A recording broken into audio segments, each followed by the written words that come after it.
আমাদের দেশে একটি বিষয় খুব বেশি আলোচিত হচ্ছে, আপনারা শুনেছেন।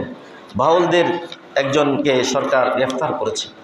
বাউলদের ব্যাপারে এদেশের তৌহিদি জনতা এবং ধর্মপ্রাণ মানুষ এতদিন পর্যন্ত তেমন বেশি কথা না বললেও চলে, এরকম ছিল।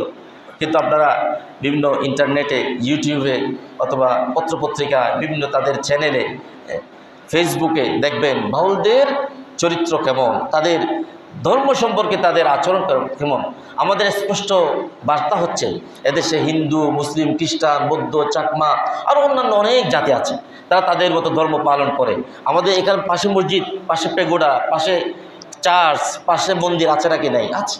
তারা তাদের ধর্ম পালন করুক। এখন বাউলরা যদি তাদের মতো করে তাদের জীবন একটি আলাদা ধর্মের মতো করে, তাদের কৃষ্টি, কালচার, সংস্কৃতি, সভ্যতা এগুলিকে তারা যদি লালন করে, তাহলে আমাদের কোনো সমস্যা নাই।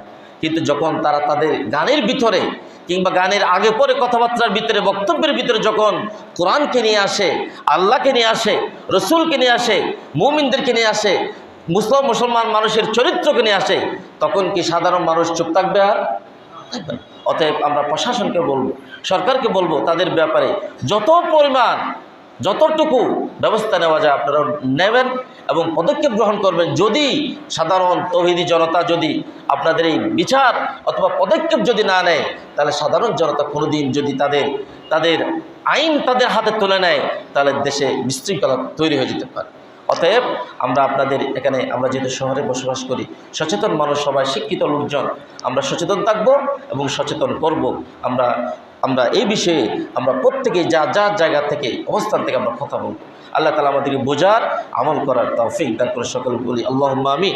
আল্লাহর পক্ষ থেকে রহমত প্রাপ্ত, নাজাত প্রাপ্ত, ক্ষমা প্রাপ্ত বান্দাদের কাতারে আল্লাহ তাআলা আমাদেরকে শামিল করে দেন। সকলে বলি আল্লাহুম্মা আমিন। গত জুমায় আমরা আমাদের ওস্তাদের জন্য দোয়া করি।